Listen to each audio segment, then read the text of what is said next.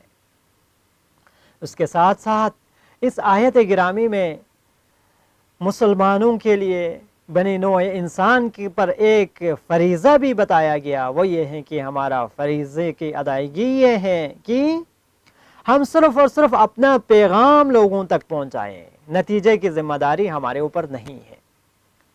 ہم اتنا کر سکتے ہیں کہ لوگوں کو تبلیغ کریں، دین حق پہنچانے کی کوشش کریں، حکم خدا پہنچائیں، مگر یہ ہمارے اوپر لازم نہیں ہے کہ ہم سب کو مسلمان کر دیں، یہ نہیں ہو سکتا، یہ ہمارے بس میں نہیں ہے کہ ہم لوگوں کو تبلیغ کریں اس کے نتیجے میں وہ مسلمان ہو جائیں، یہ صرف اور صرف خدا کر سکتے ہیں۔